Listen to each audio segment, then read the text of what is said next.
Welcome to Wholesale Hotline. I'm Brent Daniels. I'm Jamil Damji. And I'm Jerry Norton. And I'm Pace Morby. Every week we bring you the best information on real estate investing. Be sure to participate in the comments. And subscribe. Wholesale Hotline!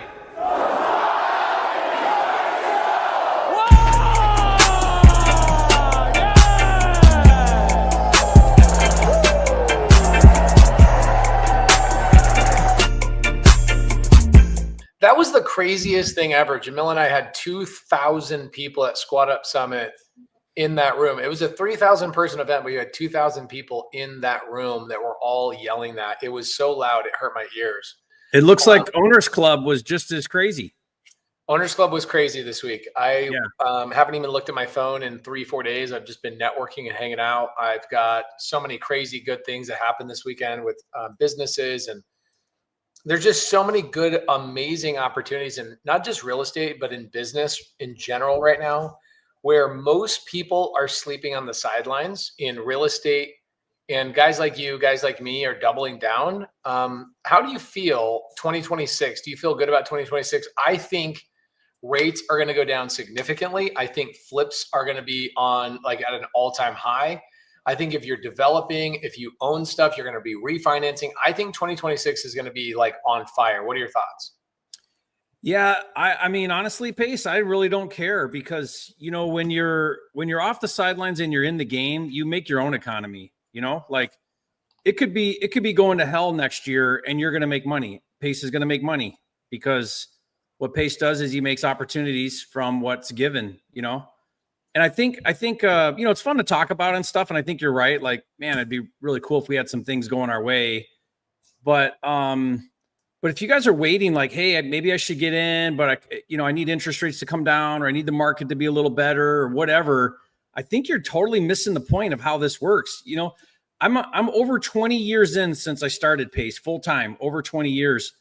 It's gone up, it's gone down, it's gone sideways, you know, and I just stay consistent and stay at it and adjust, and everything seems to work out when you do that. Yeah, I agree with that.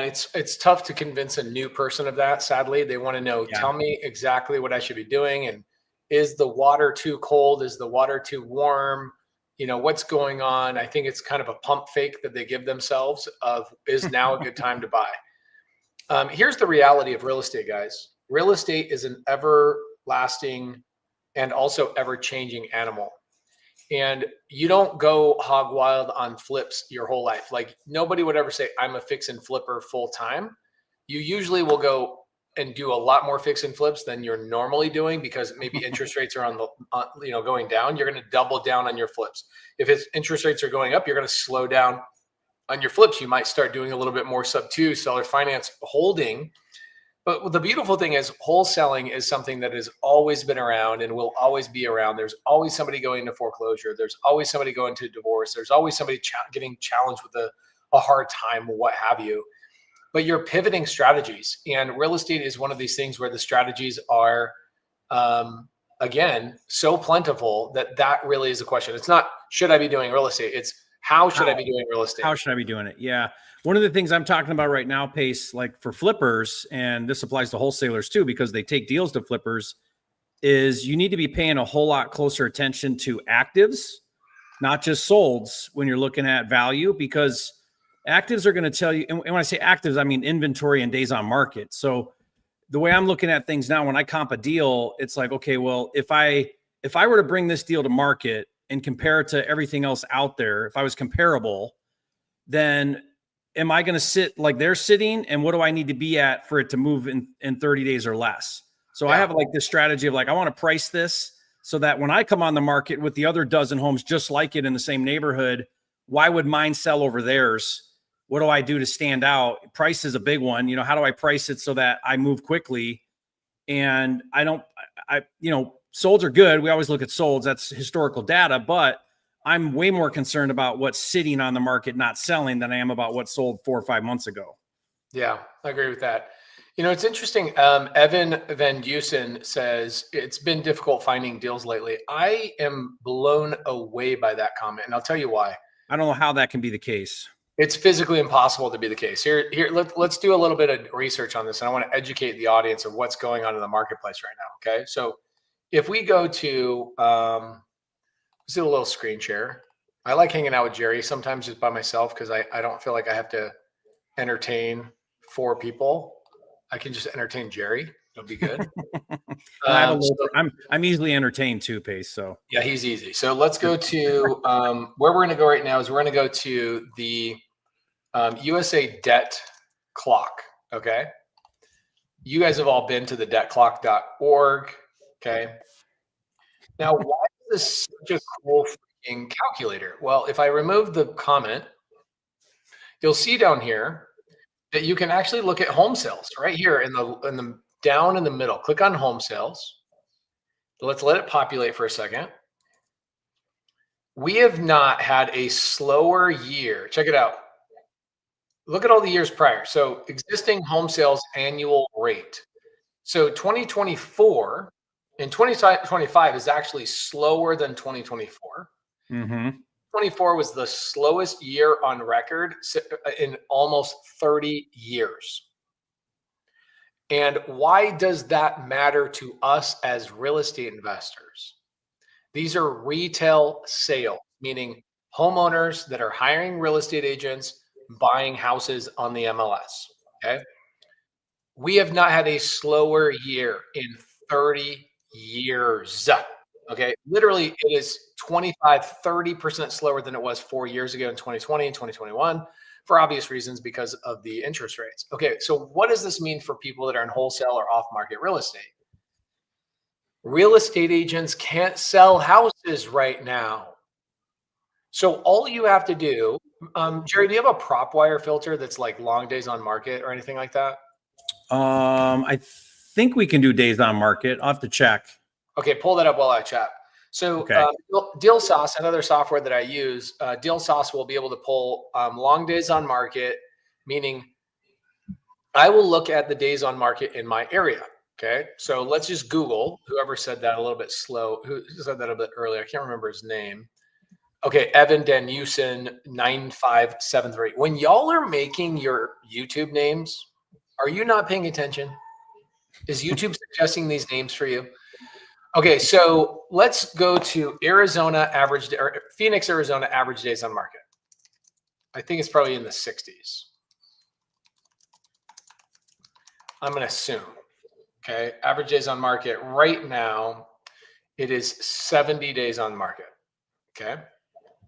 So I would not bother a real estate agent unless it was like 80 days or 90 days on market. What I see a lot of new people do is they will call a real estate agent like 10 days on the market going, "Hi, I'm a real estate investor. Would your seller accept a cash offer?" Dude, they haven't even had any time to get beat up by the market. And what's happening right now, I want you to know this number too. We are at an all-time high in the history of tracking expired listings.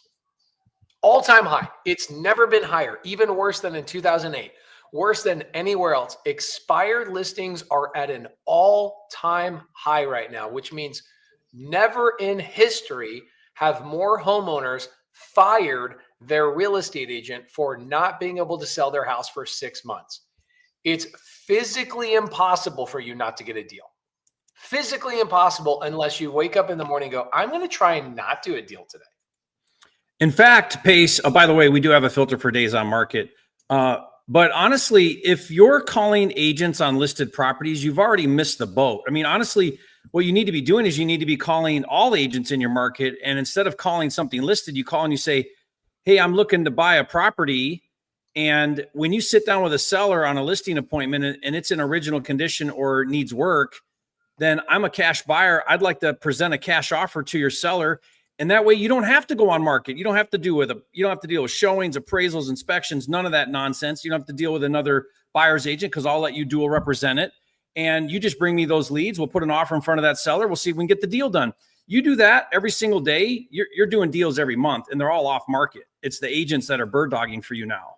I mean, that's the real way to get deals from agents is off market. Yeah, 100%. And If somebody says, I don't know where to find a deal right now, I can't find deals. Okay, go to creativelisting.com. You want to get a deal right now, go to creativelisting.com. That's a place where people have already locked up deals. By the way, my housekeeper, I'm not joking when I say this, and I know it's going to sound like a dick thing to say. I'm sorry. But I came home today and I was like, hey, what the heck is going on with my office? It's not cleaned up, right? That's not normal. Like I come home, I make a mess in the morning. I come back, my house is all put together. And I'm like, okay, no worries. I just shrug it off. And I was texting my wife. I was like, hey, did our housekeeper not show up today? And she says, no, she's been busy. She got her second wholesale deal today at your desk. I'm like, our housekeeper got a second deal. I literally just gave her first deal on a bird dog deal 2 weeks ago. She's now got her second deal, getting another, I think she's getting $7,000. Pace, you keep teaching everybody how to do real estate. No one's going to work for you anymore. That's the problem. I literally was voice memoing my wife this morning. I was like, can we hire somebody that speaks pure Spanish so that I don't have the urge to teach them how to do this business? Guys, literally, my housekeeper has done two deals in the last 30 days. Okay. She's never been in real estate. She just has watched and come up on Wholesale Hotline straight up. Okay. All right. So if you guys want to go find a deal right now and you don't want to do the negotiation, just go to creativelisting.com, tell Creative Listing what you want, and people will go find it for you, which is kind of nice. Jerry, do you have the ability to show me how to go through PropWire, or do you not know how to use the StreamYard? Well, I can hit presenter mode. Yep. Go down below our screens and there's a little plus share screen. There you go. Okay. PropWire. Show us how to do a pull list on PropWire. Okay, hit that. All right, look at me go. Can you see my screen, or did I not do it right? There we go. Okay. So you're actually sharing. There we go. There it is right there. Perfect. Okay, so just when you asked me that earlier, I put in Tampa, Florida, just for funsies. I put in active. So guys, when you go down here, you could do MLS active, MLS failed, which failed could be either it expired or it was withdrawn. So either one of those. And you can also stack this. We call it list stacking. So you could stack this with low equity if you're looking for maybe sub-2 or other things, high equity if you don't want that. But if I just leave it at active, and then over here on the more tab, you can go down and you can do MLS filters. And I could say I want a minimum 90 days if I want to look at stuff over 90 days. Or you could do dates on the failed date. So depending on how far back you want to go. We have a couple of really cool keyword filters in here. So Pace, you'll like this one, creative financing. So what this does is it's filtering out the description. So if they have any keywords in the description indicating that the seller's open to creative finance, then it will pull those out. So let's just remove this for now and let's see if it finds any. So 14, where it says something about that in one of those. So these would be actives for sale right now where sellers are open to creative finance in Tampa. So that's kind of a fun filter.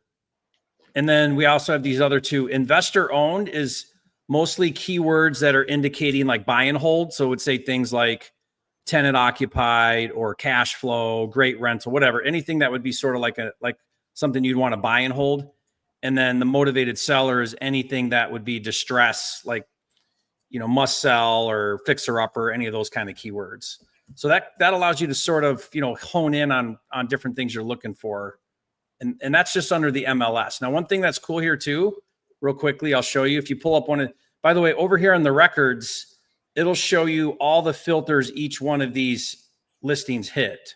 So like this one's creative financing and it's empty nester. So they've owned it for so long and it has high equity. So pay attention to that because that tells you other motivations. But like when you pull one of these up, so I don't know what's going on with this one here. Look at all the things this is: adjustable loan, cash buyer, high equity, MLS active. So this thing's gone through a whole bunch. You could tell something. Well, actually, this might even be I don't know what happened here. I think that's a rendering of rendering. What it could look like. Yeah, it's a rendering. But we also have mortgage information here too, so we can find out what's going on with that. Here's all the listing info. What I was going to show though is, we pull all the agent data. So you don't have to go look for it. We've got all their data, emails, phone numbers, everything. So if you want to reach out to this agent, which that's what I do, I double dip. So I go directly to the listing agents. We get that. Now, you can actually, let me reset this. You can actually run a list of this entire database of, well, let's put something in here. Let's go back to actives. Oh, there's too many. But I can go back to MLS active, for example, and that 248, or no, that 1900, I could run a list and grab all the agent phone numbers and then do outreach to every one of those agents. So I almost want to call the agent that's under construction. Back on that one we just looked at. Yeah, can you pull it up? Yeah, where'd that go? I had filters in. Was that, which filter did I have? Motivated seller for that one? I don't remember how we got to that one. Is that? Yeah, those are like, this is what I'm talking about, guys. There's people that are literally saying this is a fixer upper. Come buy this. Yeah. Hey, Pace, there's no deals out there. Now look at, it's probably overpriced, right? But this is how it goes. You got to have these conversations over and over again. I would call this person, this agent. So go over here to listing right here, Pete Rundell, here's his mobile. And I'd say, hey, this looks like the kind of thing I'm looking for. Sold as is, fixer upper. I don't think this is going to work for my number. Let's say that's way too high. It probably is. But next time you sit on a listing appointment with somebody like this, wouldn't it be easier if you just called me and we worked out a deal and we got it done and you didn't have to show it or nothing and it was easy and I'll pay you 6%? Guys, all you got to do is do that 10 times a day and you're doing deals. You're doing deals. When somebody says, I still haven't done a deal, all I hear is, I haven't done any work. Yeah. Pace, it was funny. I got a comment on one of my videos the other day and it said, I've called 50 sellers. This doesn't work. I commented back and I said, once you've talked to 1,000, call me back. Once you've talked to 10,000, call me, let's talk. 50, that's like one day. That's like a day. That's like a day's work. 50. You know what I mean? Like, what are you talking about? 50. Yeah. It's, and it's also getting easier and easier to be in this business. And the reason being is, number one, the tools are getting better. The information is getting more precise. The speed to lead is almost like zero, right? I can get a lead right now, call a seller, call an agent, boom. And the ability to know what is going on with the seller before I even call them is also pretty quick. Like, think about that house that was under construction. Yeah. They have an existing loan. It's under construction. They're trying to sell it. What is going on with that property, Jerry? What could you? Somebody ran out of money. Somebody ran out of money, or their contractor took advantage of them and took their money. Yep. Okay, cool. So somebody's desperately trying to sell this property, trying to save their butt. See if you can find that property. I'll call them at, even though that's East Coast, I'll try and call them at like 8:15. See if you can find that. All right, I'll go look for it. It's in here somewhere. Yeah, Dimitri Van Camp. Good to see you, Dimitri. Says, how can you claim that there are no deals in the massive United States of America? I can't. I did over 60 deals this year in just one county in Florida. There are 67 counties in Florida. Okay. The better thing to do is just be honest with yourself. Stop saying, I haven't done my first deal. Start saying, I haven't done the work to deserve a deal. That is the appropriate way to communicate what your frustration is. Okay. Yes, I just sat down this past week with a small little group of investors, like you do all the time, students, and one of them, Anthony Kazar, he came through my mentor program, Fast Track, 5 years ago out in Puerto Rico. And he worked on it a little bit, did a couple deals, left, did other things, came back. And he said to himself, I'm going to make a 12-month goal to call and talk to 30 agents a day, every day without fail. I'm not going to miss a single day. And I'm going to do that for 12 months. I said, okay, what happened? He said, I'm coming up right now on month 12. And he said, and I'm averaging right now 3 to 5 deals a month. And I said, what'd you do? He said, nothing. I talked to 30 agents a day, 5 days a week. I didn't do it over the weekends, Monday through Friday. And I said, what'd you say? I said, I'm looking for deals.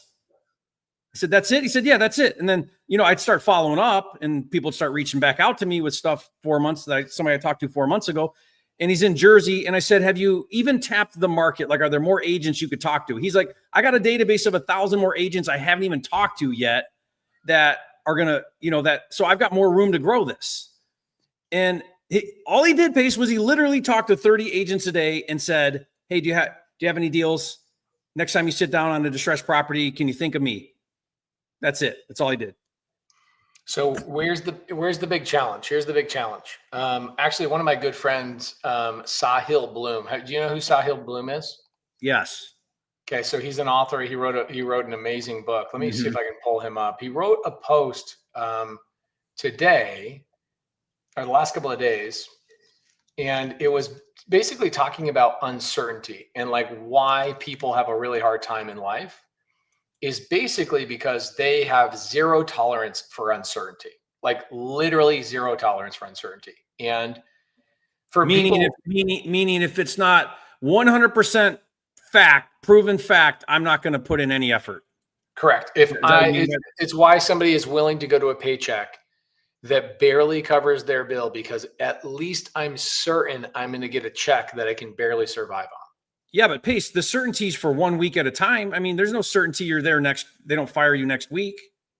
That is true. I agree. I'm just saying, like, it blows my mind that people, it's just different. Here it is.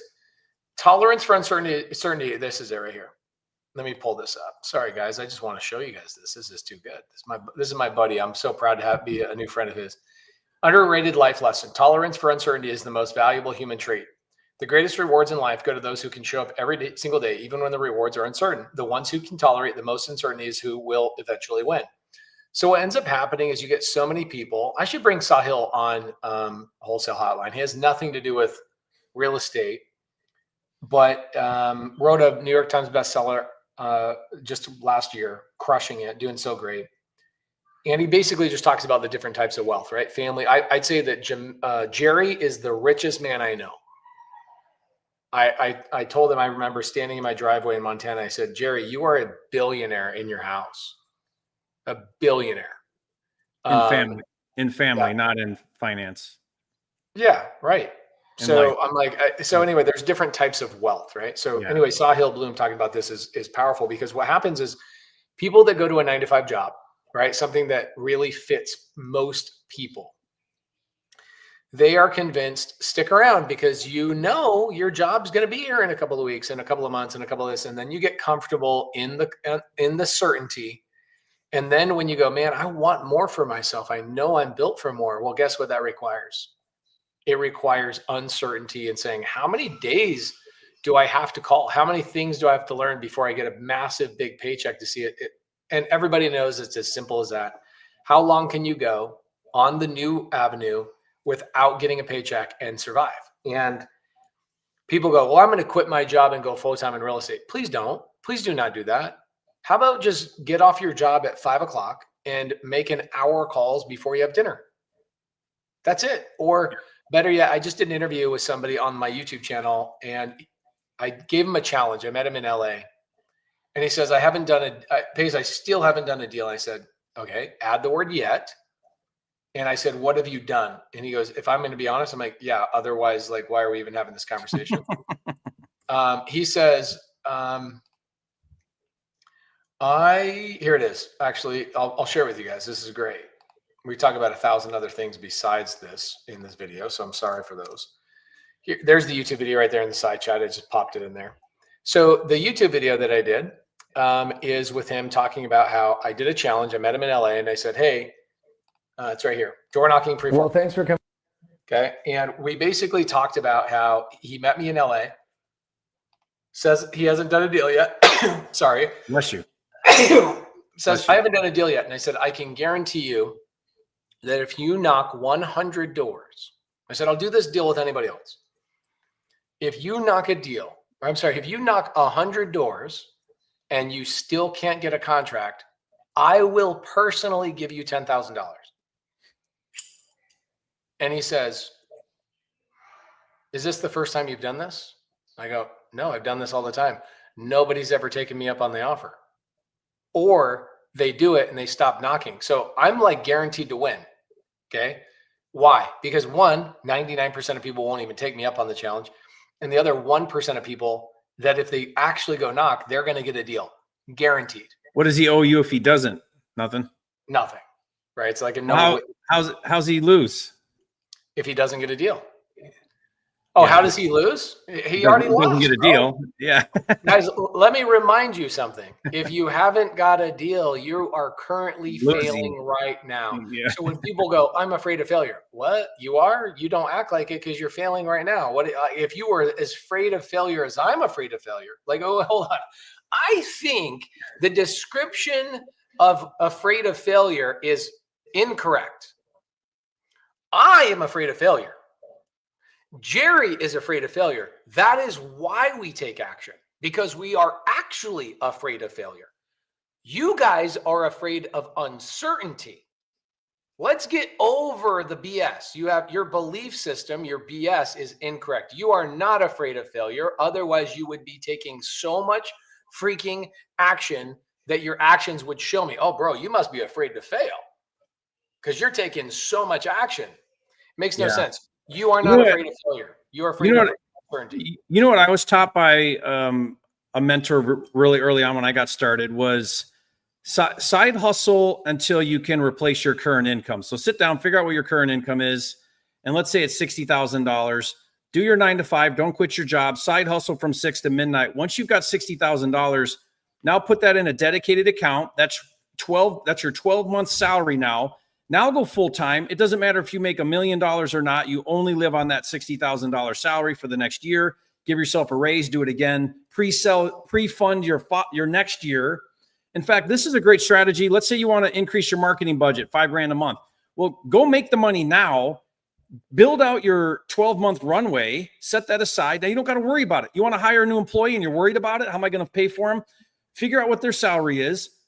Go earn the money now, set it aside. Now you have 12 months of salary for that new employee. Like those are some ways that you can get over this. Like, oh, I got a job and I can't figure this out. Well, yeah, the hardest part is during that side hustle phase, but everybody should be able to figure out, how do I side hustle till I replace my income, get that 12-month window, now go full-time. It's amazing what you'll be able to do full-time than what you can do part-time.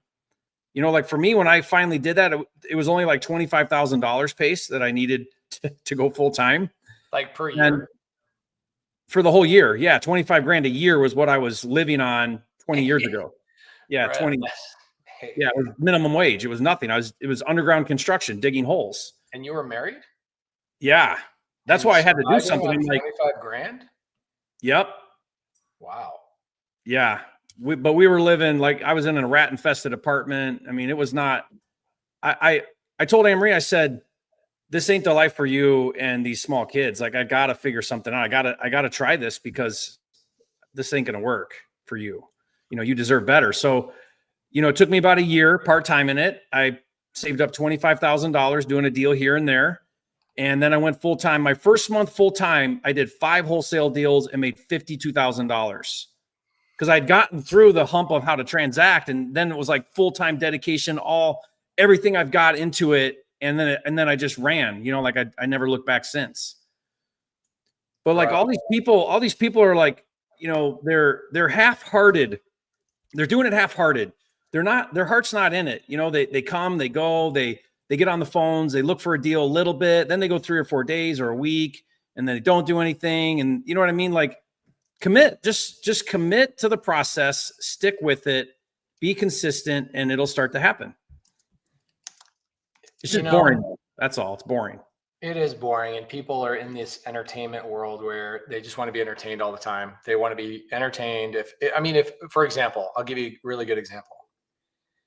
The other night I was doing a training. I had 3,000 people on this training and I was calling a seller live, and I've had to learn how to entertain the audience and simultaneously close a deal at the same time, because like, if I just put an unfiltered, unedited seller call on YouTube, it gets crap views.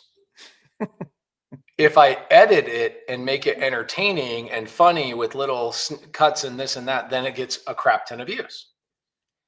And I realize people don't actually want to get educated. They want to be entertained, right?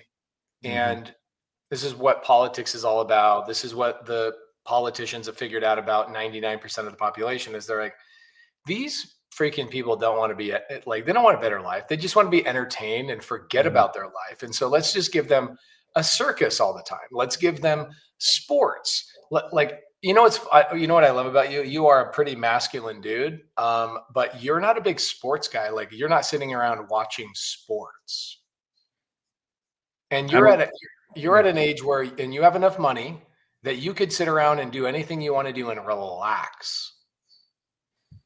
Interesting. Interesting.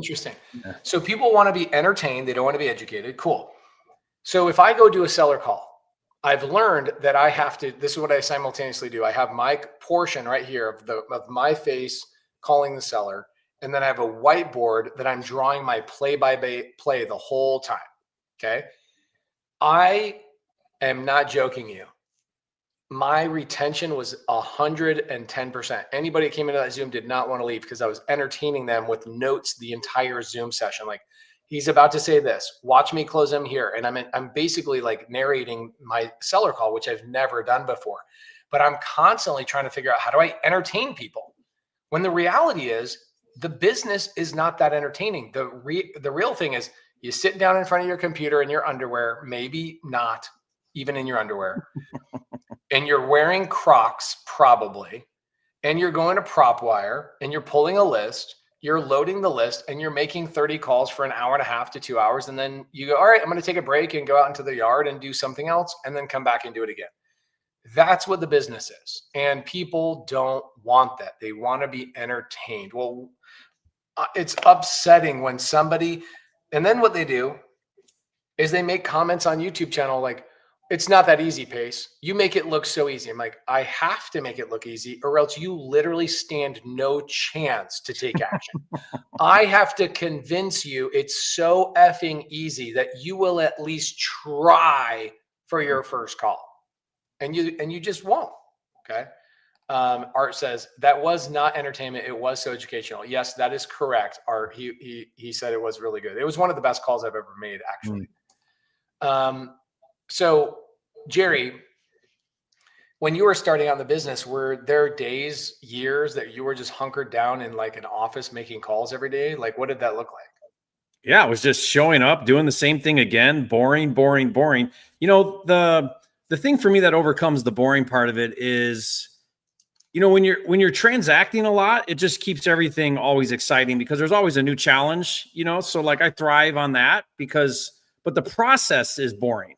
You know, like this week I went over our dispo process from A to Z. We have this 5-day process and it is just meticulous. It's just detail. It's the same thing again, but it's so dumbed down. It's so McDonaldized that we have a VA that does almost all of it because we have this really well thought out SOP that they follow to the T. It's the same thing every time, you know, but that process is really boring because it's just repetitive and it's simple stuff. But like, that's where the money's at. The money's in the boring stuff. Yeah. I mean, I'll tell you the truth. I don't do any of the boring stuff anymore. And I found the things I really like to do. So for example, in the very beginning, I never had to sit down and make cold calls. I paid money for leads and my phone rang and I love freaking people so much. I love sellers so much. I love going into houses that smell like cat farts so much. I'm not joking when I say this. Okay. I love this so much. This business is amazing. And so I love going on calls and talking to agents and negotiating with people. I love that part of it. So what really worked for me was just JVing and partnering with people that really like the other stuff. Like, hey, Pace, I'll generate the leads. I will coordinate your calendar. I'll make sure that there's calls on your calendar. And I never really had to cold call in my entire life because I found other people that did it for me. And I just did the easy stuff for my personality. And I know right now, Jerry, you're kind of the same. Like you guys primarily focus on inbound leads. Is that correct? I mean, yeah, we're doing a lot of inbound leads right now. Yeah. Dom and Angie say, Pace, you're so funny. Cat farts. Bro, how many times have you been in a house that smelled like cockroaches had like cat babies and it smelled and diarrhea was poured on top? Pace, I got to tell you something funny about Angie. So the other day I was helping a student on a deal out in their market, Dom and Angie's market. And I said, okay, You want to find a buyer really fast? Here's what we're going to do. We're going to find somebody who flipped a house right close by your deal. So we go right down the street, we're on Zillow or whatever. And I said, look at this. This is a flip right here. You can tell because it's renovated, it's vacant, and sometimes it's staged. So I said, let's call this agent. So it's Angie. I call Angie. I'm like, hey, Angie, I see that you flipped a house and we got one right down the street. And she's like, Jerry, it's Angie. I'm like, what, really? Angie? What the heck? I didn't even know. I didn't even mean to call her. It was awesome. Yeah, it was so funny. So, they're like, show me that deal. We'll look at it. The house that you did with the dead head? Yeah. Tell people that story real fast. I want to know what ended up happening with that. Okay, so wholesale deal in where was it? Grand Junction, Colorado. Mm-hmm. And a wholesale deal, and the cash buyer does a walkthrough on the day of closing. Okay. And this was a hoarder property and everything stayed. So buyer is in the basement and there just happens to be a chest freezer. They open the chest freezer to see a severed head, a severed human head and hands in the freezer. So, you can imagine that would be pretty traumatizing. So FBI, the whole thing, like yellow caution tape the whole place off, deal gets killed. And we ended up wholesaling it again, like a week later to somebody else who didn't care. But turns out I kind of followed the story pace. It was a widow that lived there with a 20-some-year-old kid, her son, and clearly mentally unstable. He had stabbed and killed a homeless guy that lived in town and chopped his head and hands off and kept it in the freezer in the basement. Guys, you think he's joking. Look at all these news reports of all of this Grand stuff. Junction. Yeah, that's it. Yeah. There it is, October 14th. Hold on. Let's see if we can listen to this. Fresh facts this morning on a disturbing story on the Western Slope. Mason County Coroner's Office identified. Can you hear the volume when I'm playing this? Yeah. By a severed human head found in a freezer at a home in Grand Junction back in January. Investigators say the head and hands have been linked to the original homeowner's 16-year-old daughter who disappeared way back in 2005, Amanda Overstreet. She was never reported missing, but no one has seen her in nearly 20 years. That's it. The That's rest the of her house body right there. has not been recovered. Neighbors saying they remember the family and the little girl disappearing. The family was asking, like, what happened to your little girl? And it was said that they said that she got sent off to Texas or somewhere.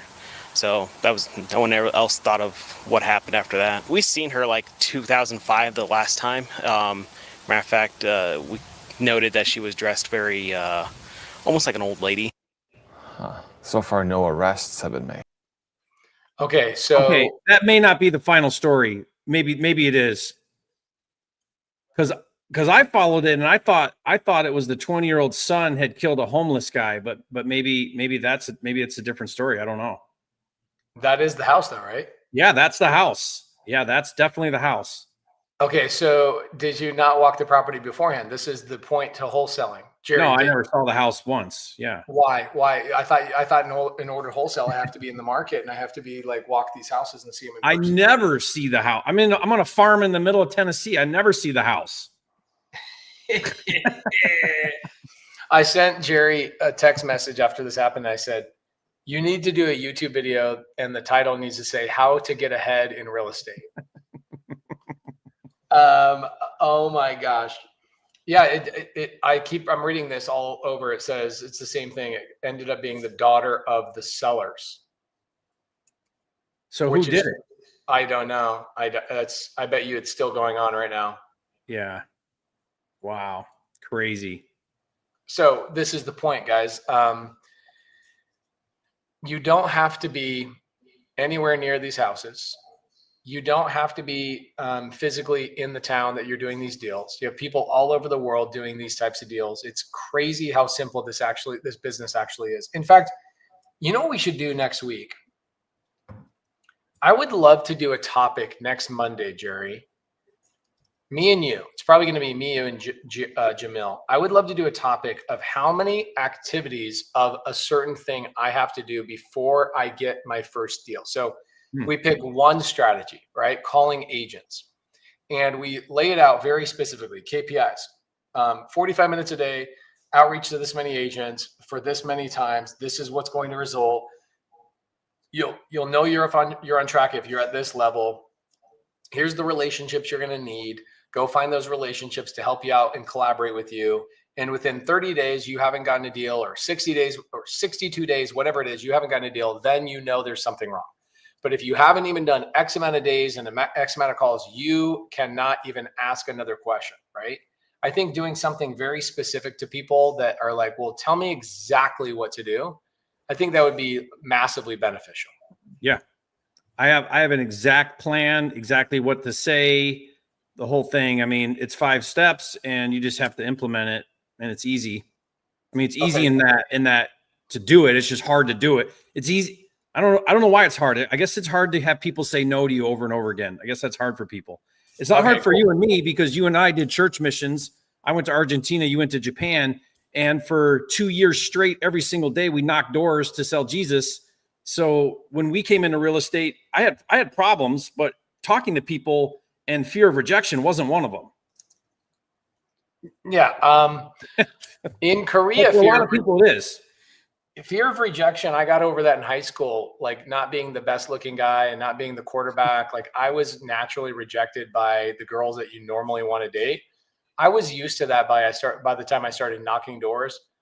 And then when I was speaking Korean to people and knocking their doors and trying to sell them Jesus, just like he was speaking Spanish, trying to sell Jesus, that made me realize what real rejection felt like. And I got over that in like 30 days, and I started making games out of it and fun ways to win. And I would even preemptively say, I'd knock the door, the Korean on the other side would say, go away, I don't want something. And I would try and say exactly what they said before they said it, or exactly at the right time they said it. So it sounded like an echo, because I got so good at predicting what this person was going to say. What I would do, Pace, is so in Argentina, you don't go up to the door, you clap out front, like at the road, right? And then what they would do is they would send the kid out to say no one's home. Like every time. So then you'd say to a little kid that's like 8, you'd say, that's not true. I just saw your mom. And then he doesn't know what to do, because he's not prepared for like, oh crap, he just caught me lying. Now what do I do? So I'd say, now go get your mom. I just saw her. She's home. And then he'd turn around and go back in and be like, Mom, they're onto it. Bro. So it was like guys, every time. If you guys want us to come back next week, I told Jerry we were going to do tonight for only 45 minutes. And there's a couple of reasons why. Number one, I've been on the road like crazy this last week. And I actually have a tax training tonight for people in about like an hour and 15 minutes. I got to prepare for it. I told Jerry we'd only be on here for 45 minutes. If you guys want us to come back next Monday for an hour and a half, and all we do is tell you the exact steps, the buttons to press, when to know you're in a line, when to know you're out of line, who are the relationships you need to go have that are all free, and give you a free structure on exactly what you can do to go get your first wholesale deal, say me, yes, in the side chat. Okay. And if you want, I can give. So Rod's like, hey, can you go over the 5 steps? I can give you the 5-minute version if you want. Yeah, let's do it. Yeah, give him a little taste of what we'll talk about next week. Okay, this is literally all you need to do.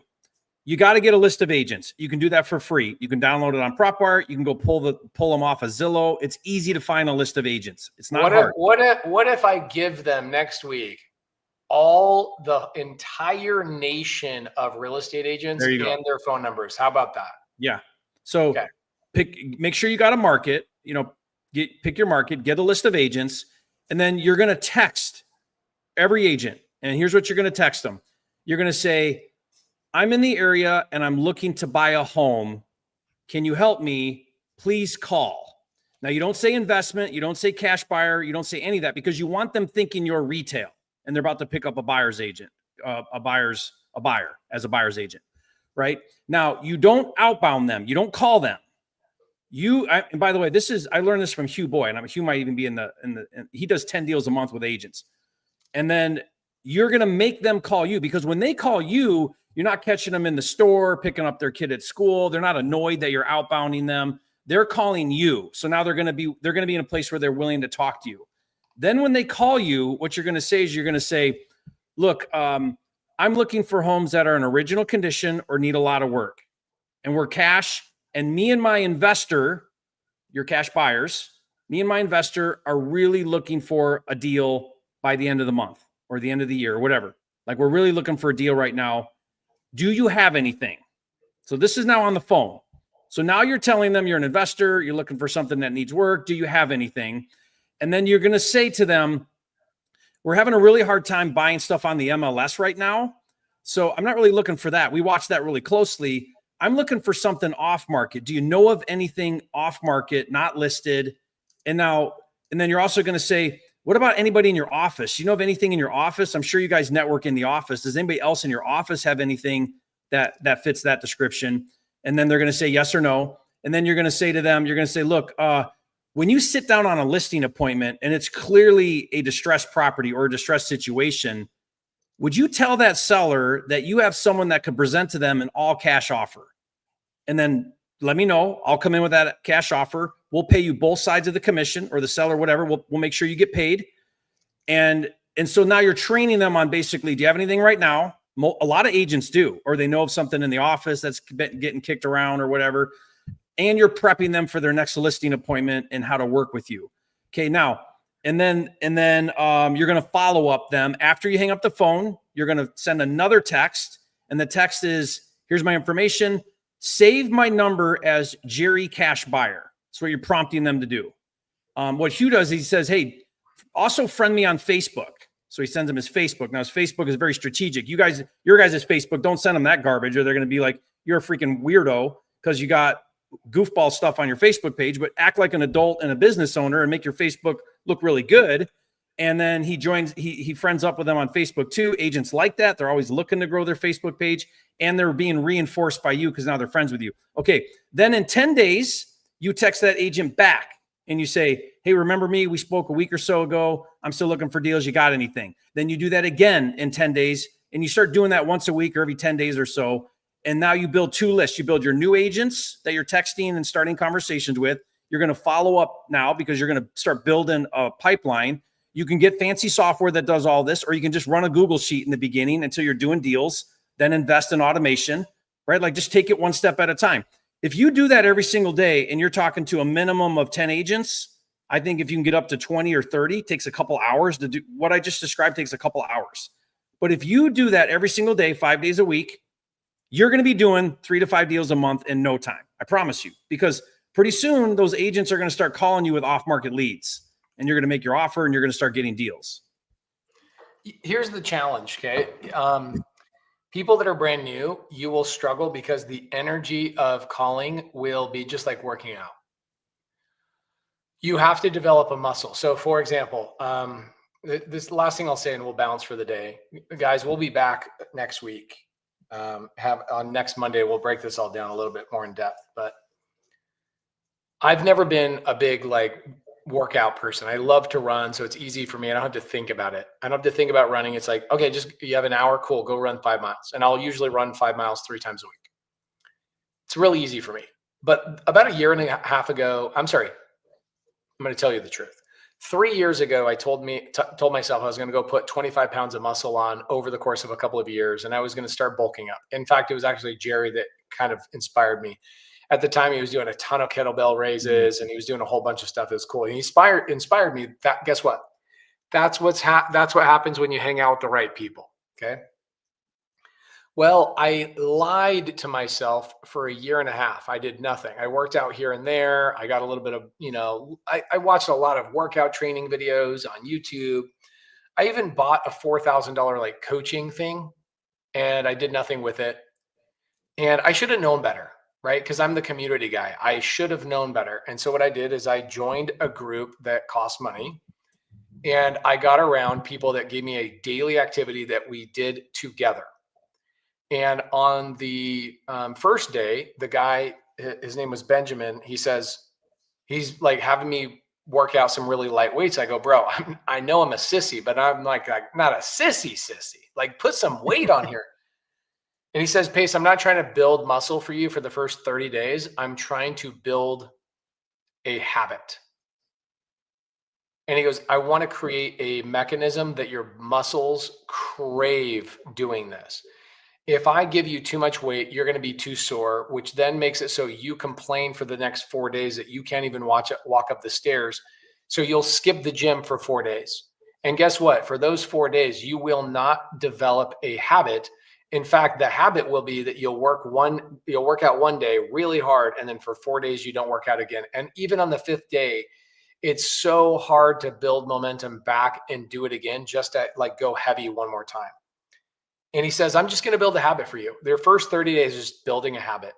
And he says, the other thing is I'm going to make you work out 20 minutes only, not 45, because you will also go work out 45 minutes a couple of days in a row. And then one day your daughter wakes up late, so you take her to school late, which then compresses your time. Like, this guy knows human psychology, and he knows what happens. He says, then you're going to go, oh man, I don't have 45 minutes to work out. You know what? I'll work out tomorrow. And then you won't even do that. So I'm going to train you for the first 30 days, the most important muscle in your body, and it's your brain. I'm like, wow, why has nobody ever articulated this to me? Why has nobody ever said this to me? He says, because they all assume that you are committed, consistent. Yeah. They assume that they don't need to tell you what consistency is. And I'm like, no, sadly they do. Mm-hmm. And so he gives me a workout plan. We work out together for 30 days. And he goes, I think it's time for you to fire me.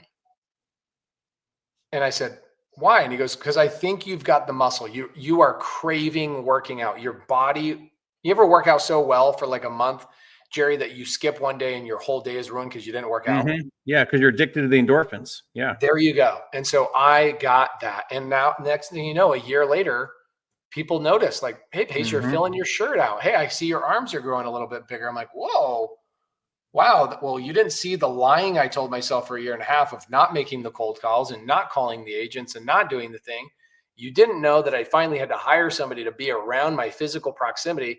This is why I do the No One Left Behind challenge. I get people in the room for a week because I'm developing a muscle so that when they go back home, they have no choice but to go, I crave this. There's something wrong with my life if I'm not making those calls. So just know, guys, that is actually by far the hardest part of any business. There you go. Yeah. Chris says, do P90X and try and sit down afterwards. He's not wrong. The problem with P90X is that you are required to do it every single day. And so what the stats show is like 99% of people fail at P90X or even 75 hard because it's so intense for people. It is so intense that by day 2, they can't even walk.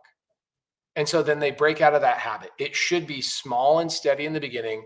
You're only looking to develop a new muscle, which is your brain. So who knows what some of you guys are talking about. No one left behind. Yes. Next week, No One Left Behind. Everybody that's just joined Subto, we will see you at No One Left Behind. Jerry, do you have anything that you're doing today? No, we're hosting Joe Homebuyers bringing their people out here to the farm this week. So that'll be fun. Okay. No. What does that mean? They're just doing one of their company retreats for all the Joe Homebuyer franchisees. And they're using the farm here to do their event.